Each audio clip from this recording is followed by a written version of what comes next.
Sometimes we think we know our loved ones, but what happens when secrets and betrayal turn everything upside down? This story will show you just how fragile trust can be and how hard it is to rebuild love after it's been broken. Watch until the end to find out if this family can find their way to forgiveness and healing, or if their relationships will be lost forever. The answer will shock you. Tim had always prided himself on the stability of his life. A successful IT professional with a loving wife, Candy, their marriage of 7 years seemed solid, at least on the surface. They had shared laughter, dreams, and plans for the future. But as with anything, cracks in the foundation can sometimes go unnoticed until they're too wide to ignore. The first sign of trouble crept in innocuously after Candy returned from a weekend camping trip with her friends. Tim had encouraged her to go. She deserved a break, he thought, from the monotony of their daily lives. When she came home, though, something felt off. There were hardened stains on her clothes. Odd, given that Candy was meticulous about her appearance. Tim had casually pointed them out, joking, roughing it in the wild, huh? But her reaction was anything but casual. She became defensive, brushing it off as mud from hiking, her tone sharp enough to leave him puzzled. At first, Tim dismissed it. Relationships are built on trust, and Candy had never given him a reason to doubt her before. But as the days went on, subtle changes in her behavior began to gnaw at his instincts. She seemed distracted, her laughter at his jokes felt hollow, and she was glued to her phone more than usual, shielding the screen when he came near. A seed of suspicion was planted, though Tim hated himself for even entertaining the thought. He didn't want to be that husband, the paranoid one, the insecure one. Yet, every instinct in his gut screamed that something wasn't right. That night, lying in bed with Candy beside him, her back turned, Tim stared at the ceiling. For the first time in their marriage, doubt had wedged its way between them. And once it had, it refused to leave. The following week, Tim's unease grew. Candy's once transparent nature had shifted into something guarded and secretive. Her laughter, once the soundtrack to their evenings, was now often replaced by hushed phone calls that ended abruptly when he walked into the room. Tim tried to reason with himself, brushing off his concerns as paranoia. She's just stressed, he thought. Candy had mentioned an important project at work, but her explanations felt vague and rehearsed. The real tipping point came one evening when Tim decided to do the laundry, a task Candy usually handled. He found himself staring at her camping clothes again, still lying in the hamper. The stains, oddly crusted and discolored, didn't seem like mud at all. His stomach knotted, against his better judgment. Tim inspected the rest of the clothes she'd packed for the trip. He found an unfamiliar scarf tucked into one of her bags. It wasn't hers. Candy was particular about her accessories, and he knew her wardrobe inside out. That night, Tim couldn't sleep. Every moment replayed in his head. The defensive answers, the evasive glances, and the sudden emotional distance. His mind spiraled into worst-case scenarios, each thought darker than the last. As much as he wanted to dismiss his doubts, the scarf was a puzzle piece that didn't fit. And when things don't fit, they demand answers. The following morning, Tim made a decision. He would confront Candy. Gently, of course. They were partners, and partners communicated. But deep down, he feared that whatever answer she gave would only deepen the cracks forming between them. Tim waited until after dinner to bring it up. He wanted to approach Candy calmly, without accusations. They sat on the couch, the faint glow of the television illuminating their faces as some sitcom played in the background.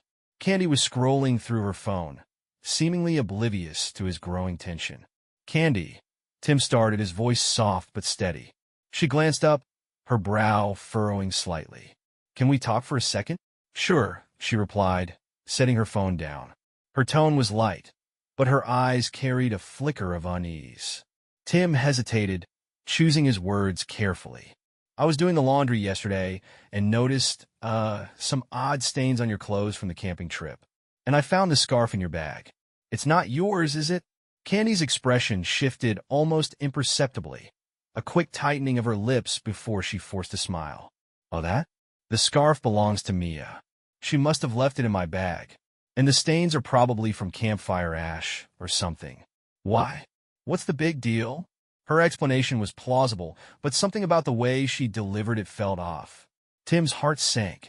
He wanted to believe her, desperately so, but the defensive tone in her voice and the way her eyes darted away told a different story.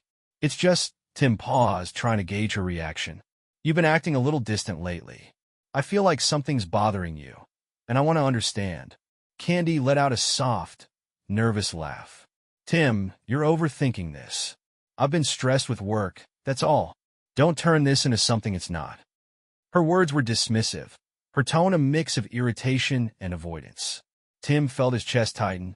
He had hoped for reassurance, a genuine conversation, but instead, he was left with more questions than answers. The conversation ended awkwardly, Candy brushing him off and retreating to bed early. Tim stayed behind, sitting alone in the dim living room, the weight of doubt heavier than ever. This wasn't the resolution he had hoped for.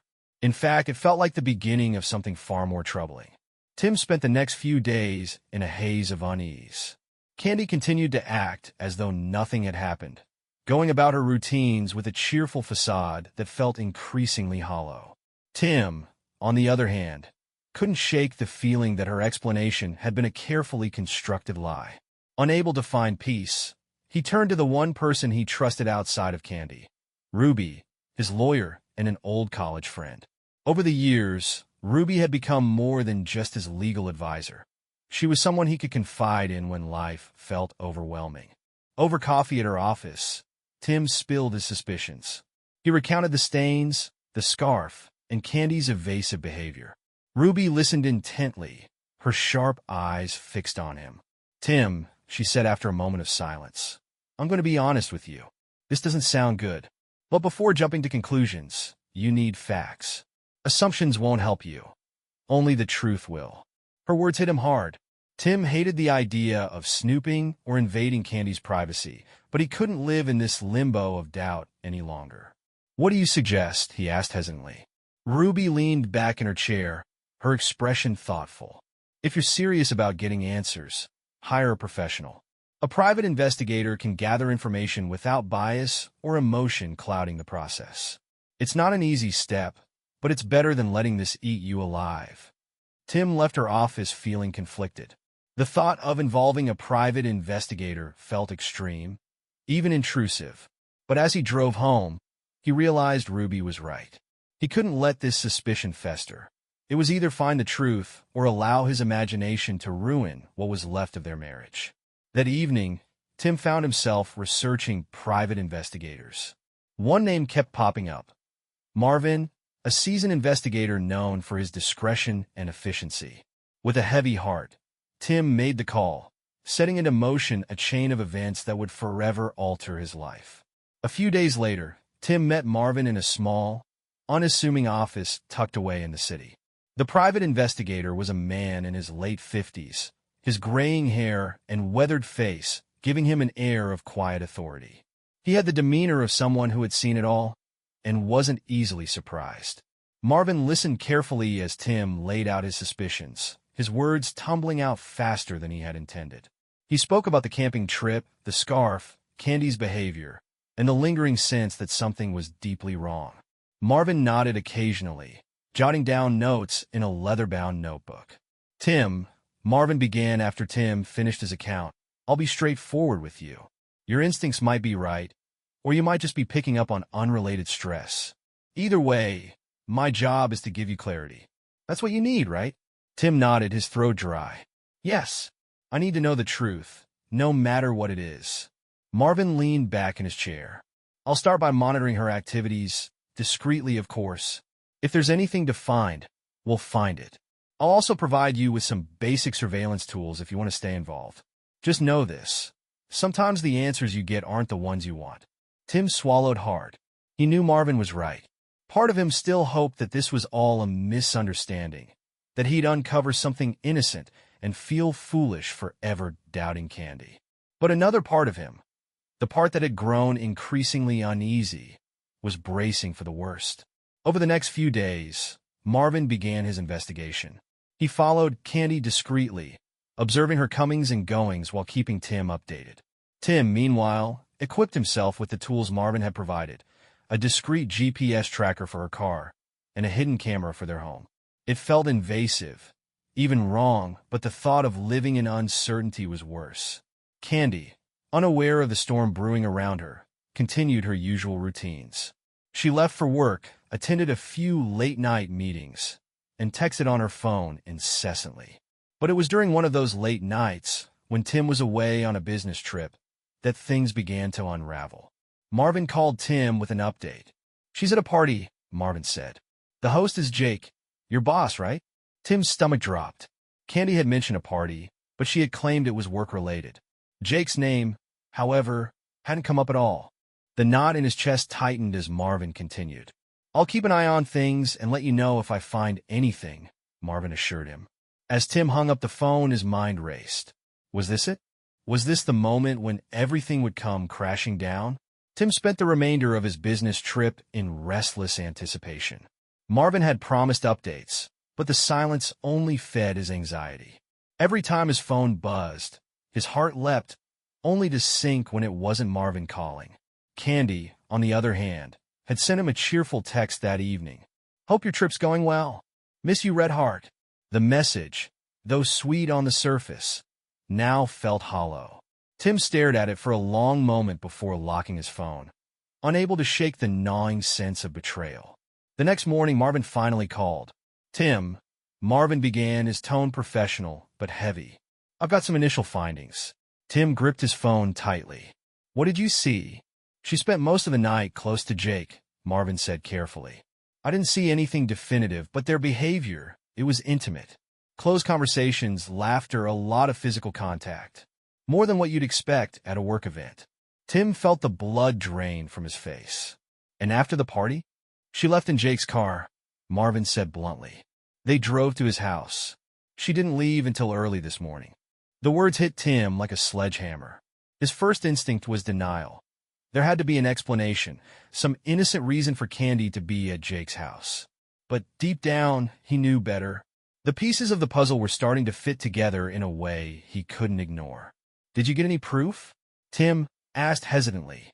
"Not yet," Marvin admitted. "I didn't want to risk exposure. But if you want me to dig deeper, I will. It's your call." Tim's hands trembled as he ended the call. The weight of the situation was almost too much to bear. He had asked for the truth, and now it was coming at him like a freight train. For the rest of the day, Tim couldn't focus on his work. His mind was consumed by images of Candy and Jake, by the thought of betrayal, by the realization that his marriage might be unraveling before his eyes. He didn't confront Candy right away. Instead, he resolved to wait for concrete proof, hard evidence that would either confirm his worst fears or absolve Candy of suspicion. But the wait, he knew, would be excruciating.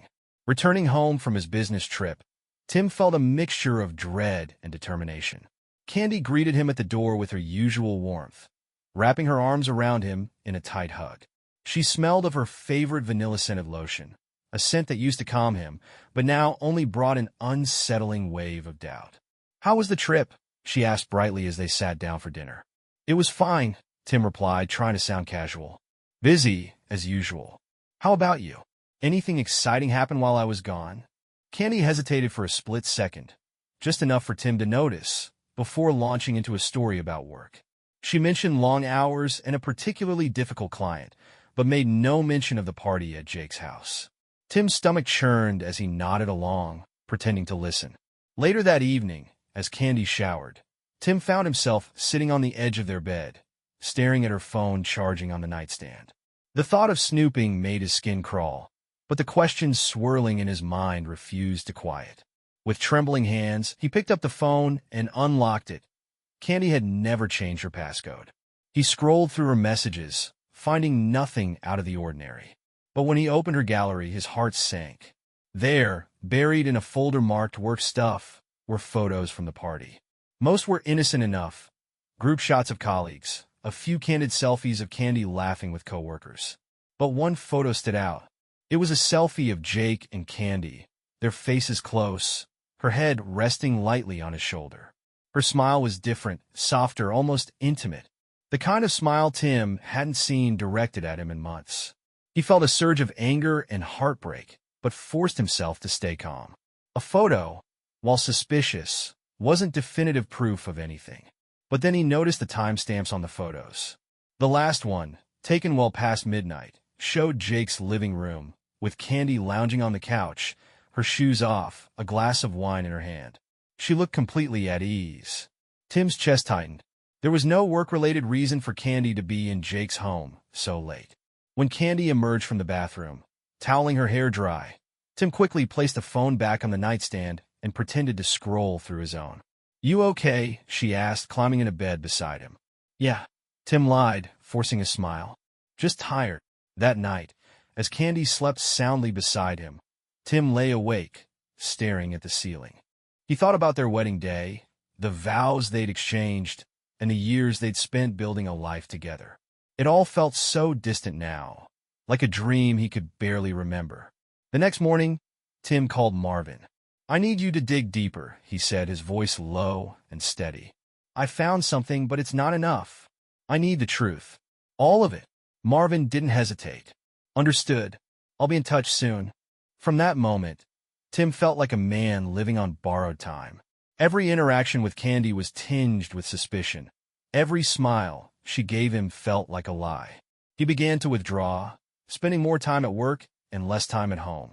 Candy noticed, of course, but every time she asked if something was wrong, Tim would brush it off with a vague excuse. Days turned into weeks, and Marvin continued his surveillance. The updates trickled in. Candy had met Jake for drinks after work one evening, and there were late-night texts exchanged between them. Marvin was thorough but cautious, piecing together a puzzle that Tim both wanted and dreaded to see completed. Then came the call that would change everything. "Tim," Marvin said, his tone grave, "I've got what you've been looking for. It's not good. Are you ready for this?" Tim's throat tightened. He wasn't ready. He never would be, but he knew he couldn't back out now. "Tell me," he said, bracing himself for the blow. Marvin didn't mince words.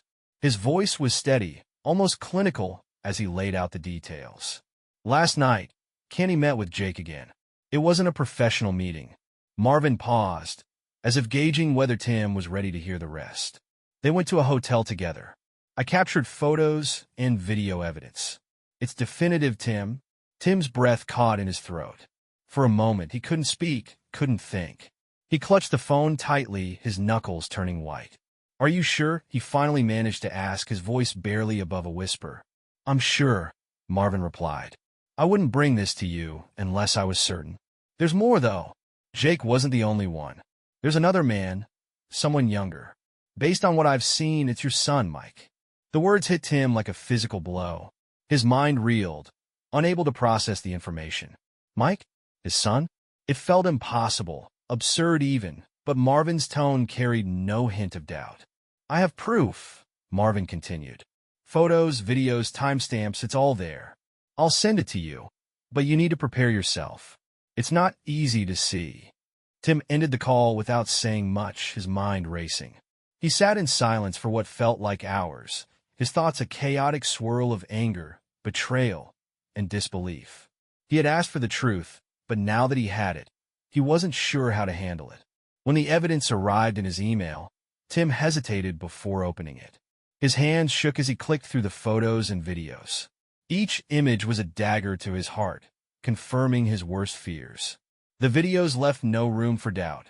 Candy's betrayal wasn't just with Jake, but also with his own flesh and blood. The room spun as Tim stared at the screen. He felt sick, disgusted, and utterly broken. The woman he had loved, the mother of his children, had shattered their family in ways he couldn't have imagined. For the rest of the night, Tim was a man lost in his own home. He paced the living room, staring at the photos on the walls. Their wedding photo, family vacations, candid shots of happier times. Every smile, every memory felt like a cruel joke now. Candy, unaware of the storm brewing, was cheerful when she returned home late that night. She kissed him on the cheek, asked how his day was, and settled onto the couch to watch TV.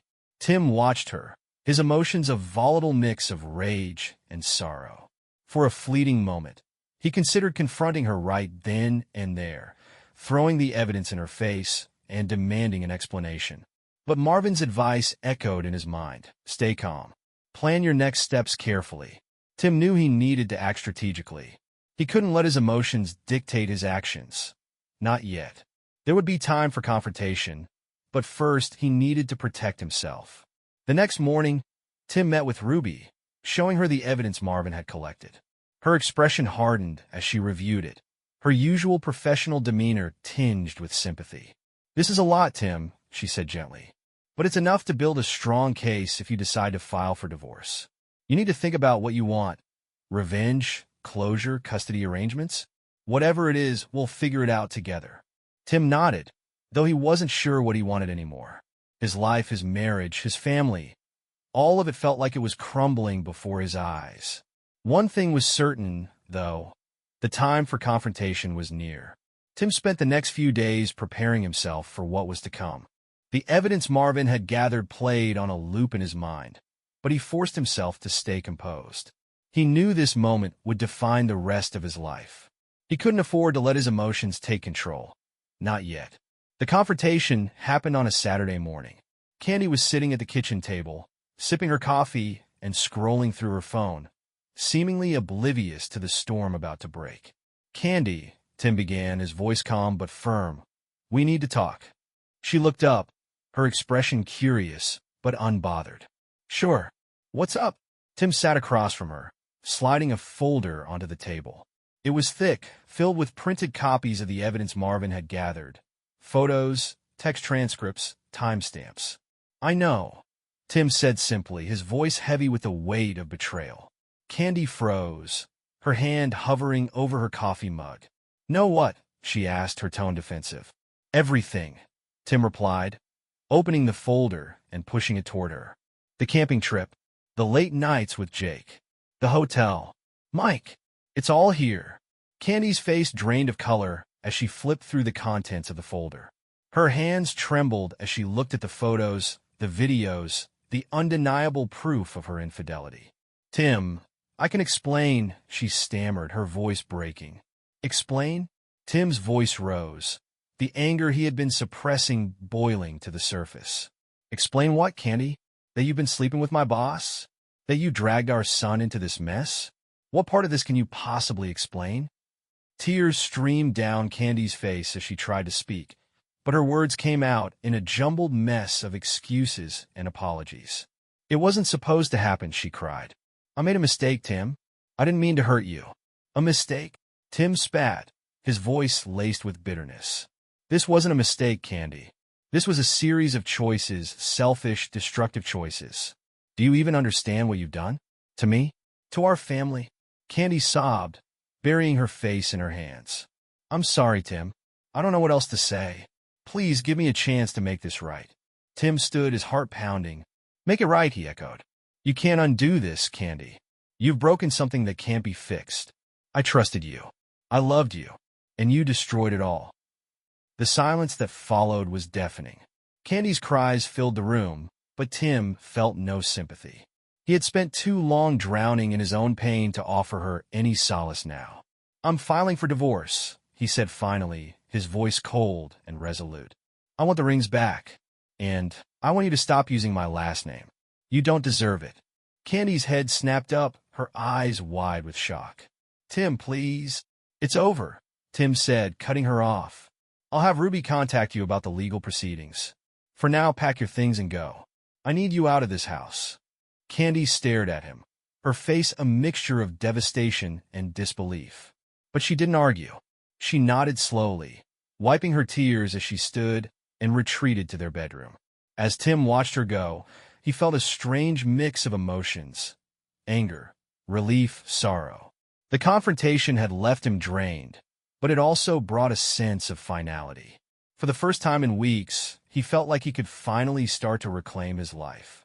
The days that followed the confrontation were a blur of logistical chaos and emotional turmoil. Candy moved out of the house within 48 hours, taking only the essentials. She didn't fight Tim's demand for the return of her wedding rings or the renouncement of his last name. Her guilt was too heavy, and she seemed to realize that any resistance would only make things worse. Tim, however, wasn't left unscathed. Each empty room, Each untouched item Candy left behind felt like a painful reminder of what they'd lost. He went through the motions of his day, but the weight of betrayal hung over him like a dark cloud. The hardest part came when he had to tell Mike. His son was home from college for the weekend, and Tim knew he couldn't keep the truth hidden from him any longer. He sat Mike down in the living room, his heart pounding as he struggled to find the words. "Mike," Tim began, his voice trembling slightly, "there's something I need to talk to you about. It's about your mom and Jake." Mike's face fell instantly, his usually confident demeanor replaced by a look of unease. "What about them?" he asked cautiously. Tim took a deep breath and laid it all out, the infidelity, the evidence, the impact it had on their family. As he spoke, he watched Mike's expression shift from shock to anger to a kind of weary acceptance. I had a feeling something was off," Mike admitted after a long silence. "Mom's been acting weird for months. But Jake? I can't believe she'd do that. To you. To us." Tim reached out and placed a hand on his son's shoulder. "I'm sorry you had to find out this way. I never wanted you to be caught in the middle of this. But I thought you deserved to know the truth." Mike nodded, his jaw clenched. "Thanks for telling me. I'll figure out how to deal with this." In the meantime, the fallout extended beyond the family. Jake, unrepentant and seemingly emboldened by his actions, tried to smooth things over with Tim at work. During a tense meeting, Jake attempted to justify his behavior, claiming that Candy's actions were a momentary lapse, and that Tim shouldn't let it affect their professional relationship. Tim's response was swift and decisive. "There's no justification for what you did," he said firmly. "You didn't just betray me personally. You jeopardized our professional trust. I'm resigning effective immediately." Jake tried to backtrack, offering Tim incentives to stay, but Tim was resolute. Walking away from the job felt like walking away from a toxic chapter of his life. He knew he'd figure out his next steps, but staying under Jake's thumb wasn't an option. As word of the scandal spread among their social circles and workplace, Candy faced the harsh reality of her actions. Friends distanced themselves, whispers followed her wherever she went, and the fallout from Jake's inappropriate behavior began to tarnish his professional reputation as well. Tim, meanwhile, began to focus on healing. He threw himself into small projects around the house, went on long walks to clear his mind, and leaned heavily on Ruby for both legal advice and emotional support. Though the pain was still raw, he found solace in the knowledge that he was taking steps toward reclaiming his life. But just when Tim thought the worst was behind him, Jake and his associates made a move that would push the situation to a boiling point. Tim had barely started piecing his life back together when Jake's true colors revealed themselves. A week after Tim's resignation, a black SUV idled outside his home late into the night. At first, Tim thought it was a neighbor's visitor, but when the car remained parked for hours, unease crept in. The following day, he received a call from an unknown number. A voice on the other end, low and menacing, delivered a chilling message. "Drop the divorce proceedings, Tim. You don't want this to get uglier than it already is." Tim's hand trembled as he gripped the phone. "Who is this?" he demanded, though he already knew the answer. The caller chuckled darkly. "Let's just say some people don't want their lives ruined over this little misunderstanding. Think carefully about your next steps." Tim hung up, his heart pounding. It wasn't hard to piece together who was behind the call. Jake and his cronies were trying to intimidate him into silence, but their tactics only strengthened Tim's resolve. That evening, Tim contacted Marvin again, sharing the details of the phone call and the suspicious vehicle. Marvin assured him he would look into it, but he also advised him to notify the police. The local authorities took the situation seriously. Officers were dispatched to patrol Tim's neighborhood, and a detective was assigned to investigate the threatening phone call. Though the police presence offered some comfort, Tim couldn't shake the feeling of being watched. The intimidation tactics escalated a few days later. Tim returned home to find his car vandalized, scratches etched across the paint, and his tires slashed. On the windshield, a piece of paper was taped with a single word scrawled in bold letters: "Stop." It was the breaking point. Tim called Ruby immediately, who arrived at his house within the hour. She took photos of the damage and assured Tim that this would only strengthen his case.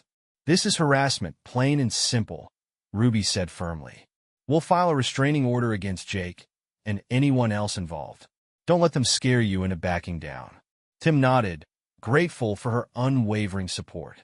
I'm not backing down, he said, his voice steady despite the turmoil inside. They've taken enough from me already. This ends now. The next day, as Tim prepared to file the restraining order, Marvin called with an update. I've been keeping tabs on Jake and his associates. Let's just say their hands aren't clean. If you're willing, I can pass some of this along to the police. It could put them under enough scrutiny to back off. Do it, Tim replied without hesitation. The pressure mounted on Jake and his circle as Marvin's findings were shared with the authorities. It turned out that Jake's web of misconduct extended far beyond his affair with Candy.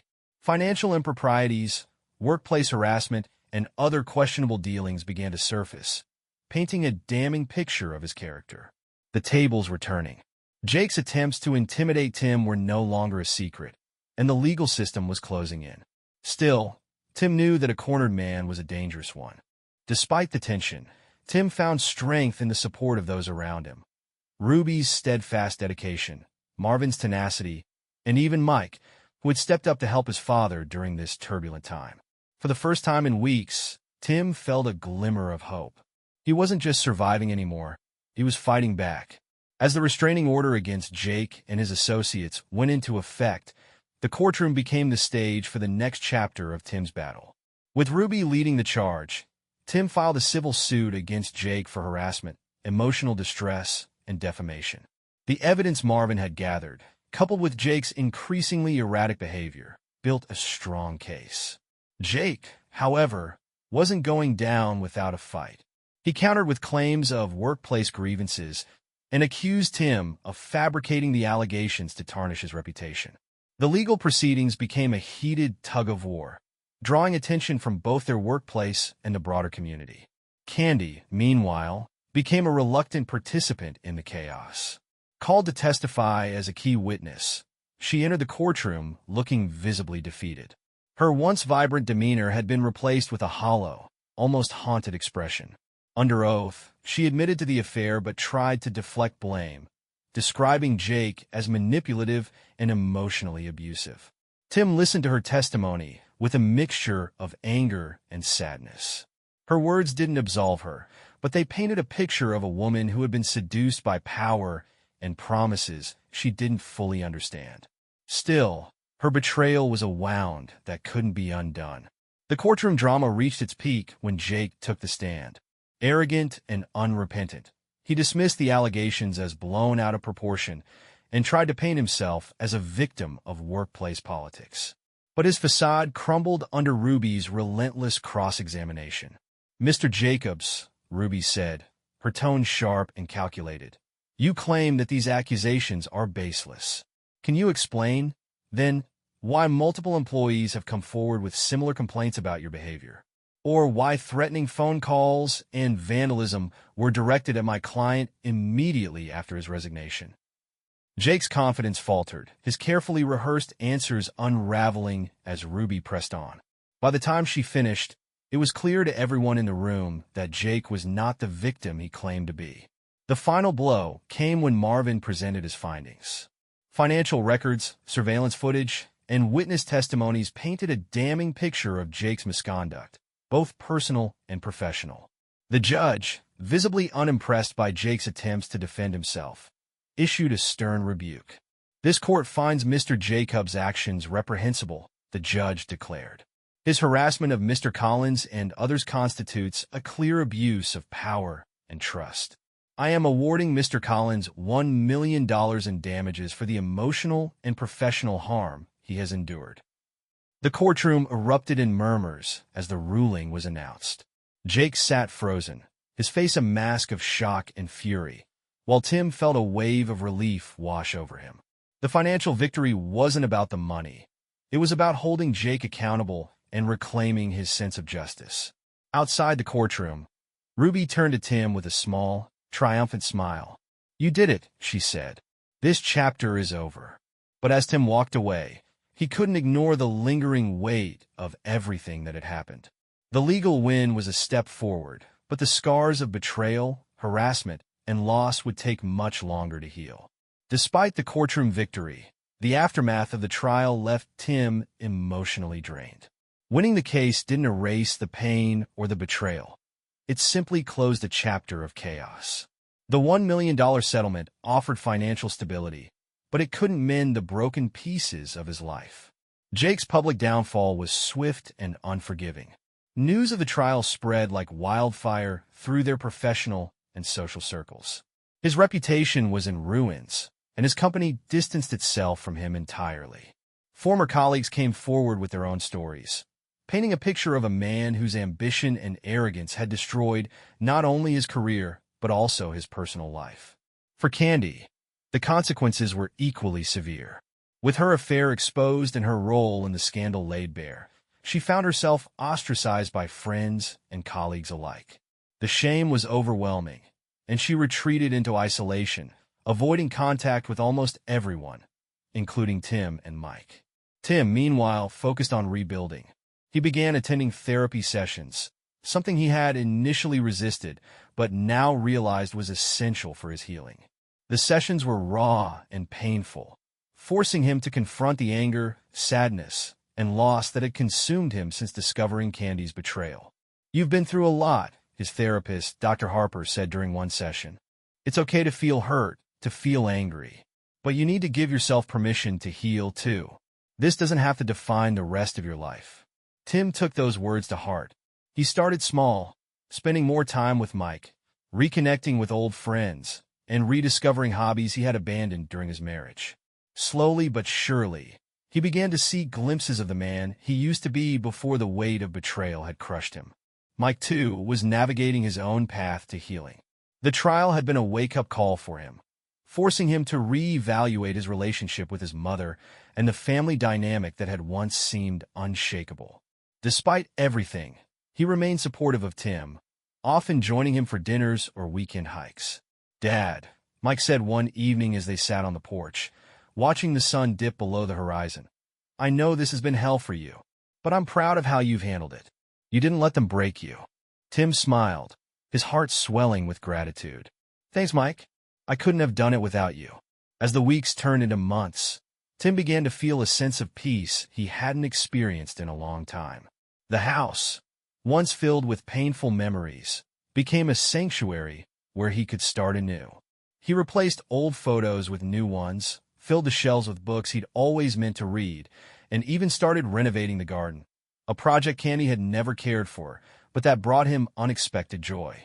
Still, there were moments when the past crept back in, a song on the radio, a familiar scent, or an old photo tucked away in a drawer would bring a flood of memories, both good and bad. But instead of succumbing to the pain, Tim learned to acknowledge it, to let it pass without letting it consume him.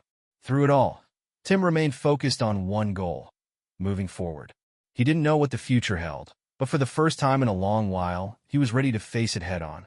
Months after the trial and the fallout, Tim received an unexpected phone call. The number on his screen was unfamiliar, but something about it made him hesitate before ignoring it. With a sigh, he answered. "Tim, it's me." Candy's voice came through, shaky and almost unrecognizable. Tim froze, gripping the phone tightly. He hadn't spoken to her since the divorce proceedings began. Hearing her voice now stirred a confusing mix of emotions: anger, sadness, and a faint echo of the love they once shared. "What do you want, Candy?" he asked, his tone guarded. There was a pause, followed by a deep breath. "I know I'm the last person you want to hear from, but I needed to tell you, I'm sorry for everything. I don't expect forgiveness, but I wanted you to know." Tim remained silent, unsure how to respond. Candy continued, her voice breaking. "After everything came out, I lost everything: my friends, my job, my dignity. And now, I've been diagnosed with HIV. Jake wasn't careful, and I wasn't either." Her confession hit Tim like a punch to the gut. Despite everything she had done, hearing her broken and vulnerable stirred something in him. "I don't know what to say, Candy," Tim said finally. "What do you want from me?" I wanted to say I'm sorry, and to thank you for the years we had, for Mike, for everything. I don't deserve your kindness, but I needed to hear your voice." Tim felt a pang of sorrow for the woman Candy had become. She was a shadow of the person he had married, consumed by the choices she had made. But in that moment, he realized he didn't want to carry the weight of hatred any longer. "I forgive you," he said softly, surprising even himself. Candy sobbed on the other end of the line. "Thank you, Tim. That means more than you know." They talked for a while longer, not as husband and wife, but as two people acknowledging the wreckage of their shared past. When the call ended, Tim felt a strange sense of relief. Forgiving Candy didn't erase the pain, but it allowed him to finally let go of the bitterness that had been holding him back. In the days that followed, Tim reflected on the conversation. He knew Candy's road ahead would be a difficult one, and he wished her peace, even from a distance. For the first time, he felt like he had truly closed the chapter on their marriage. Forgiving Candy marked a turning point in Tim's journey. The weight he had carried for so long seemed to lift, allowing him to see the world, and himself, through a clearer lens. It wasn't about absolving her actions or forgetting the past. It was about freeing himself from the chains of anger and resentment that had held him back. With his heart lighter, Tim turned his attention toward the future. He continued therapy, diving deeper into the lessons he had learned about trust, boundaries, and self-worth. Dr. Harper encouraged him to take small but meaningful steps toward rebuilding his life, and Tim embraced the challenge. One of those steps was venturing back into the dating world. It wasn't easy. Every first date felt like uncharted territory, and the scars of his past made him cautious. But over time, he found himself enjoying the process of meeting new people, sharing stories, and rediscovering parts of himself he had forgotten. It was during a charity event, one he had reluctantly attended at Ruby's insistence, that Tim met Claire. She was warm, witty, and refreshingly down-to-earth. They struck up a conversation about the event's cause, which quickly spiraled into a 2-hour discussion about everything from their favorite books to their shared love of hiking. For the first time in years, Tim felt a spark, one that wasn't clouded by doubt or pain. Claire wasn't just a potential partner. She was a reminder that joy and connection were still possible, even after everything he had endured. As their relationship blossomed, Tim found himself reflecting on the man he had become. The betrayal he had faced hadn't broken him. It had reshaped him. He was stronger, more self-aware, and more determined to live authentically. Mike, too, noticed the change in his father.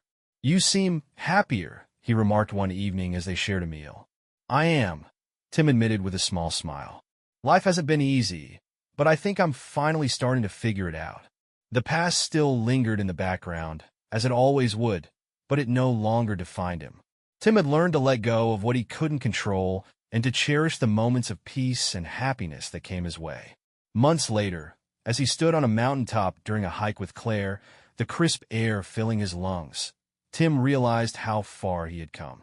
The view stretched out before him, endless, beautiful, and full of possibility.